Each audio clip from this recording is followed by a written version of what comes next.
Okay, let's continue on with the rest of the big IP DNS features on our list. We ended the last video with DNS 6.4. In this video, we'll dive into DNSSEC and DNS cache. So let's dive in. Okay, well, I have some good news and I have some bad news. The bad news is that DNS has been unsecure for quite a while. The good news is that we can fix it with DNSSEC. DNSSEC adds a layer of trust on top of our native DNS protocol. And it does this by associating a signature to every request that is sent by our name server. So let's go back to what we know from how DNS works in our flow. You probably remember this diagram. Let's add DNSSEC to it, and then we'll really expand on it with talking about the chain of trust and everything. So our local DNS server will validate the DNSSEC process through every request it makes to the different name servers. So it does this with the root name servers. It'll do it with the .com top-level domains or any top-level domain server, and then it will do it with our authoritative name server, in this case F5. Okay, so it does this by requesting a DNSSEC signature to validate that the DNS server that it's requesting the information from is really who that DNS server should be and should be giving out the record for that response. So let's talk more about the chain of trust and really dive into how this really works with all these different name servers in that process. Okay, so let's talk about Big IP, DNSSEC, and the chain of trust and how it really operates. Okay, so let's take our example here. In the bottom left, we'll start with the F5 DNS server and say it's authoritative for our domain.com space. Right? We want to make this DNSSEC compliant.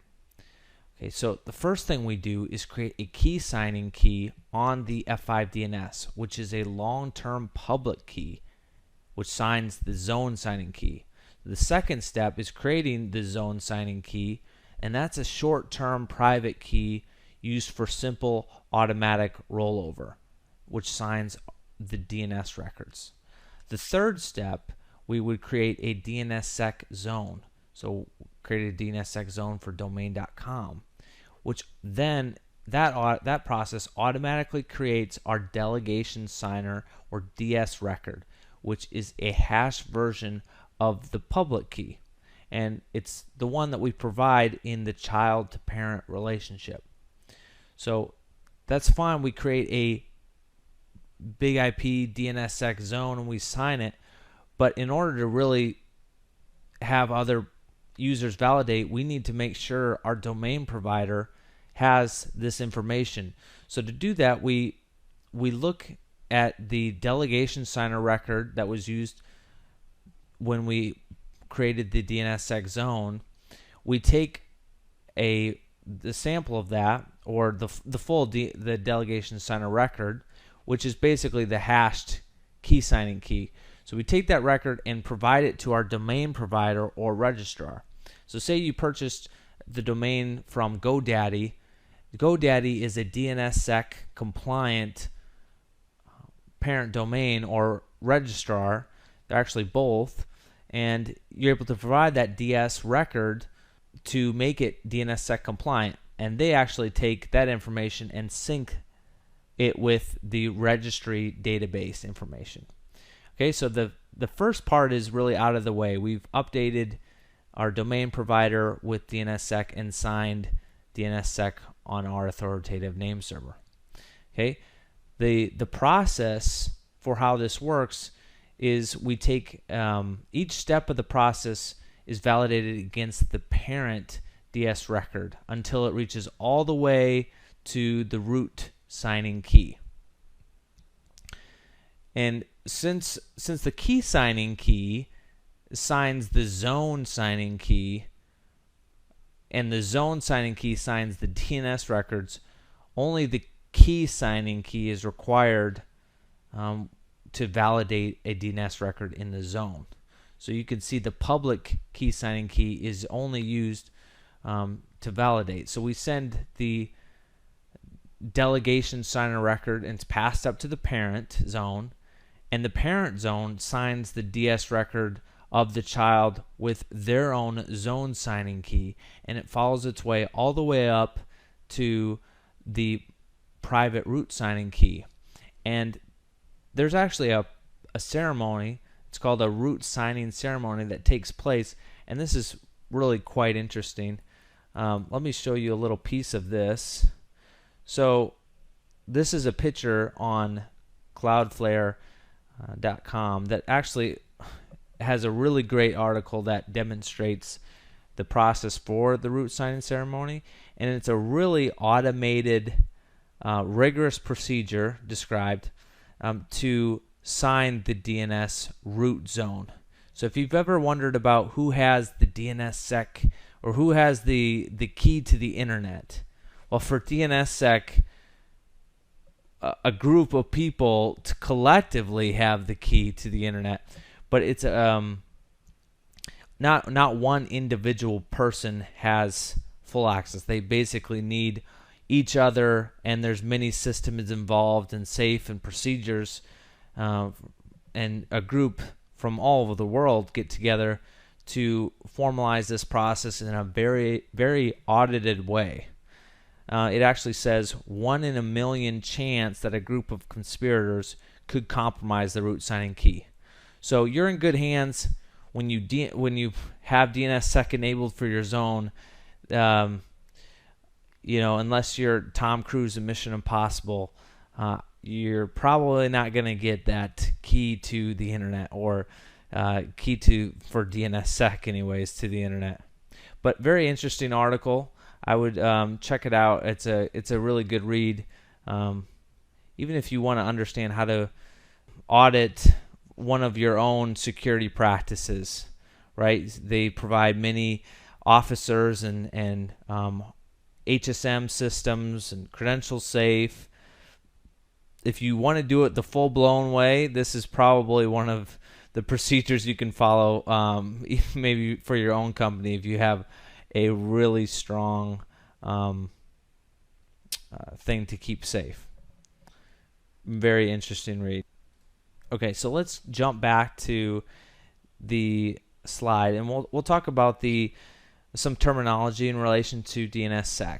Okay, so DNSSEC stands for Domain Name System Security Extensions. So basically, it is the native DNS protocol, but now we're adding security extensions on top of it to sign DNS records. We talked about the key signing key. That is our public key used to sign the zone signing key. The zone signing key signs the DNS records. The delegation signer is used to send a public key or hash version of that public key to our parent zone. And the NSEC and NSEC3, a little interesting, they provide a method. When a client requests a domain that is not available, a name server will by default send an empty response. And DNSSEC, it actually needs to send a resource record to sign data. If it has an empty response, it can't sign any data. And without that ability, it actually provides the ability for someone to potentially do a DOS attack for exposing DNS or DNSSEC. So DNSSEC automatically will provide the NSEC or NSEC3.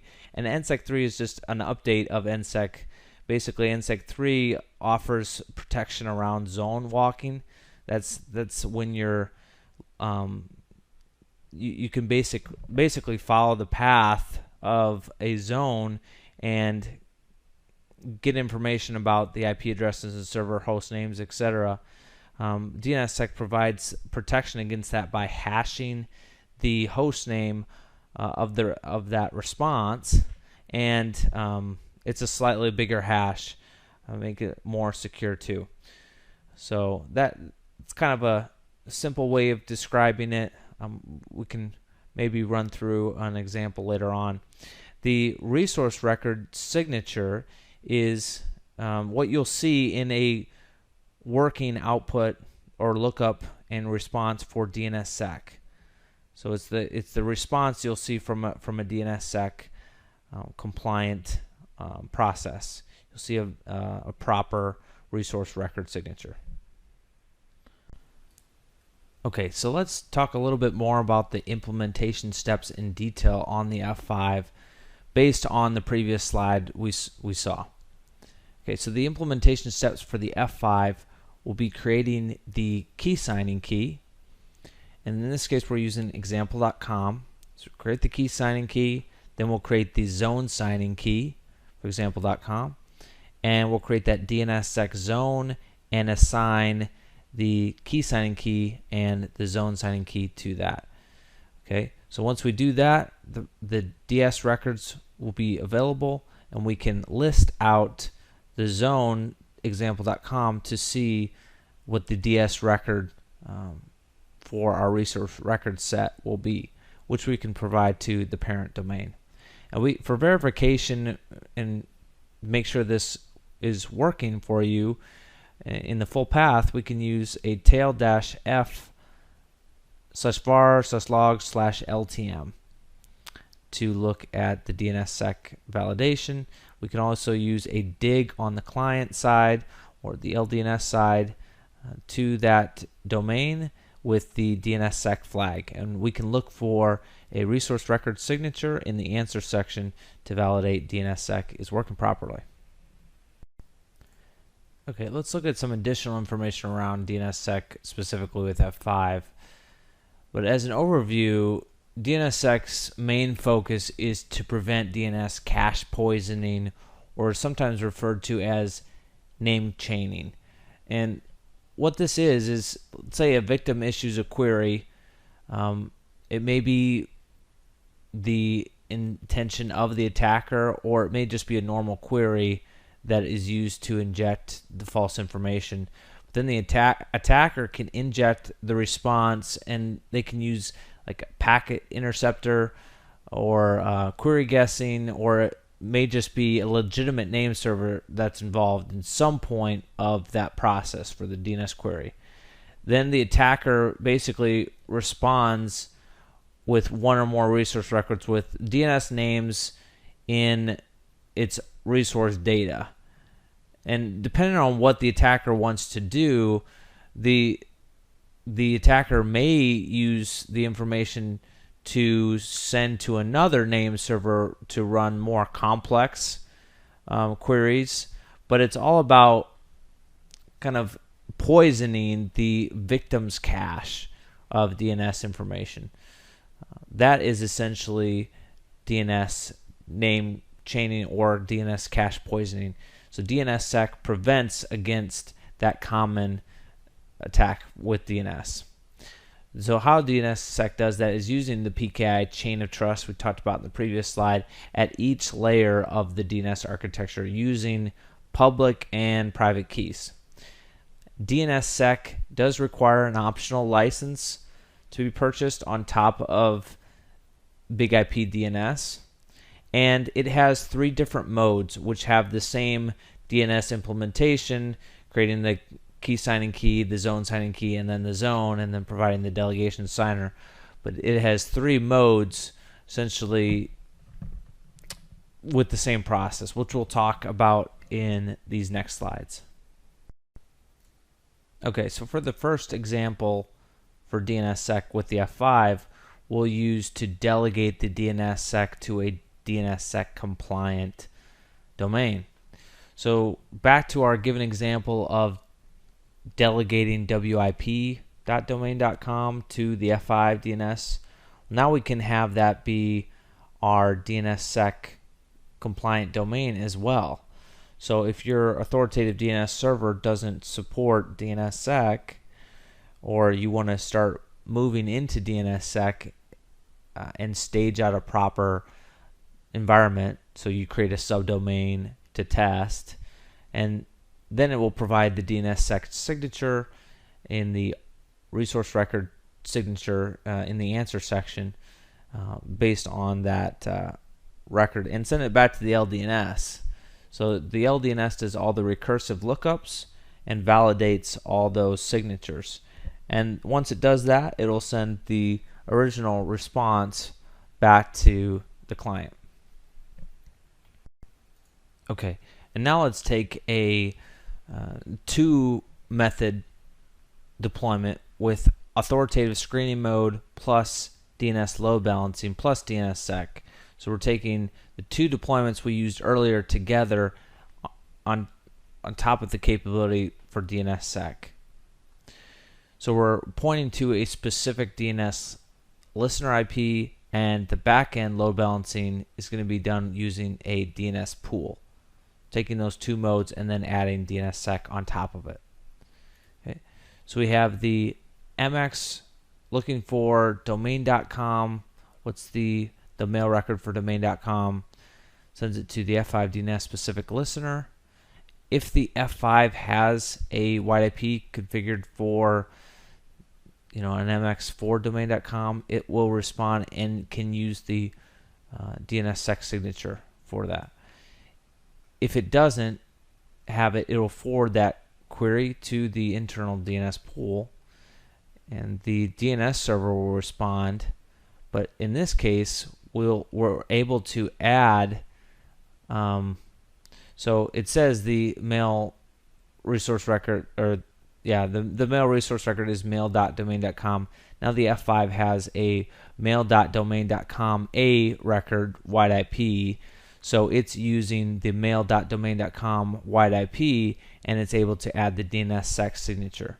So you can still send queries to your internal DNS server that doesn't have DNSSEC, and the internal DNS servers can send their response back to the F5, and the F5 can then add that DNS signature to the request, still making all the requests secure with DNSSEC. Okay, so let's take a look at the next big IP DNS feature, DNS caching. So you can configure DNS cache on the F5 to allow a system to more quickly respond, or allow the F5 DNS to quickly respond to repeated DNS queries. You can configure a simple DNS cache or a more advanced resolving and validation functions around caching. And there are three types of DNS cache deployments that we'll look to in detail: transparent, resolver, and a validating resolver cache. So the obvious benefit is that you have lower latency for your clients, and it's much faster than a typical bind server would use. It's because it's able to resolve or handle many more queries per second than a typical DNS resolver. It's also recommended for F5 DNS to be the client's LDNS, or at least in the path to get to the LDNS. You want it to be kind of the first line of defense. Obviously, the closer it is to the client, the faster response you're going to be able to respond to the client, therefore the lower latency the client is going to have. Okay, so let's dive into these three examples. Alright, so first up is transparent DNS caching. And transparent DNS caching is where we take the DNS query, and the F5 gets it, it sees that it's not in cache, and it simply forwards that DNS query to the actual external DNS resolver. Then when we get that response back, then we cache the data and send it back to the client. So it's really benefiting the next client DNS query. So the next one comes in, the next DNS query comes in, then the F5 is able to cache the content and send it back to the client. Okay, so the implementation steps we can use for this is creating a DNS profile. We associate the cache with the profile and create a monitor for the pool and a DNS pool. Okay, so the second big IP DNS caching is the resolver DNS cache. And the difference between the resolver cache is that instead of transparent, where it caches just the messages in the resource records, the resolver cache will also cache the name servers and DNSSEC keys. So this is acting more as an LDNS, like a recursive resolver would. Okay, so the DNS query comes into the F5, and the F5 will recursively look up the root, the TLD servers, and the authoritative name servers, and cache all that content. And that's why it's being able to cache the name servers and the DNSSEC keys and provide that information back to the client. So it has all that information in cache to be ready to serve the next client. The implementation steps are on the F5 is creating the F5 resolver DNS cache and create the DNS profile, and then you associate the DNS cache with the DNS profile, then assign the DNS profile to the VIP or F5 listener that handles the DNS traffic. Okay, and next we have the validating resolver DNS caching feature. So a validating resolver cache on the F5 can recursively query public DNS servers, validate the DNS server sending that response, and then cache the responses. Okay, so DNS query comes in from the client. If the F5 has it in cache, great, it will send the response back. If it doesn't, based on its local cache, it will use the F5 validating resolver function, which we'll talk about the implementation here in a bit, to validate the DNS tree. So we've got the root, top level domain, authoritative domain, and get the proper DNSSEC compliant response. That's inserted into the F5 system cache from the resolver function of the F5, and then the DNSSEC response is served from cache to the client. So the implementation steps are creating that validating. Now we create a validating resolver DNS cache. We copy the DLV, which is a DNSSEC look-aside validation, and allows a set of domains called the DLV domains to publish what's called SEP, or secure entry points, for domains that are not their own children. And aka, this is really the main purpose. The DLV anchor is used for exactly this purpose, to validate a resolver, to be used as a validating resolver for DNSSEC. Okay, we copy that anchor of the DNS key zone and then add the anchor to the DNS resolving cache. The same steps for the rest of the process as a regular resolving recursive resolver would from the previous slide. Okay, so let's look a little more in detail at those steps. Okay, so let's take a look at a detailed implementation for the validating resolver. So first we can create the validating resolver cache, and we give it the non-default option to answer default zones, which that basically tells the F5 it can answer DNS queries for the default zones like the local host, the reverse local host, and bind to DNS Express, etc. So then we'll collect the DNS keys for the root name servers. We can do a dig for the DNS key to the root name servers and collect the DNS keys. Then we'll use the DNS keys and use utility DNSSEC ds from key and point it to those keys to turn basically the DNS keys into the DS records. Okay.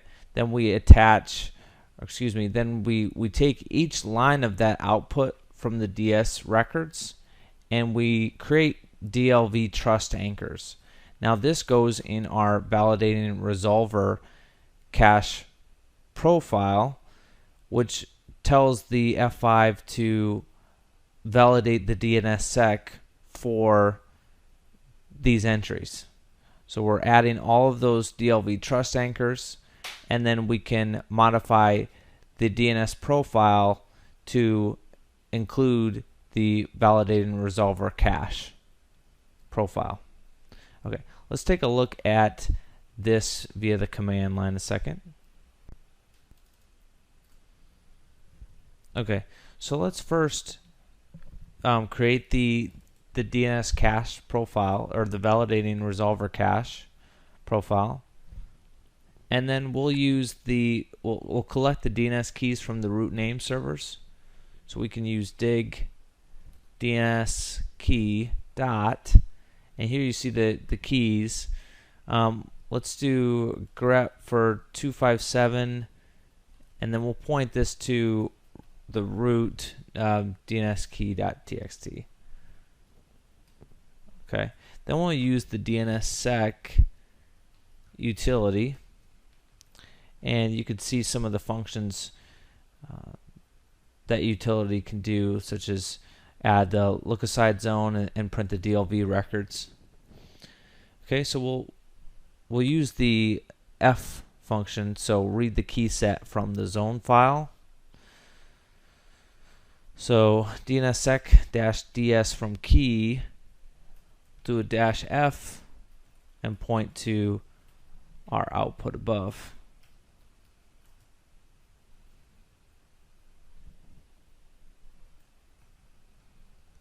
Remember to include the dot at the end.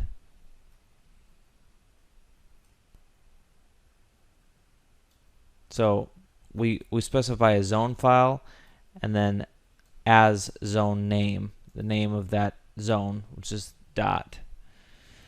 Okay, now we have, if we take a look at that DNS key.txt, we see the DNS keys, but we really want to see the DS records.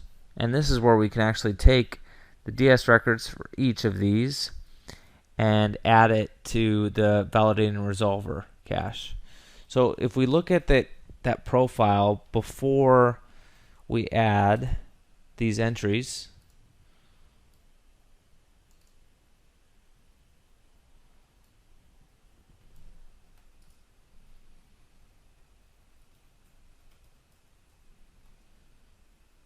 okay, you can see that the trust anchors are set to none. So now let's go ahead and add those entries here. Alright, so we've modified the validating resolver cache profile with the proper trust anchors. And now if we do a list of the resolver cache, validating resolver cache, we see those trust anchors now being applied. Okay, so let's modify our existing DNS profile.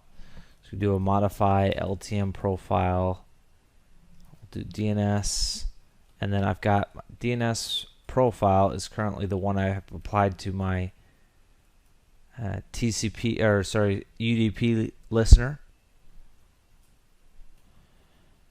And then we'll add the cache function for validating resolver cache. Okay, and that's applied. Well, let's go ahead and save the config.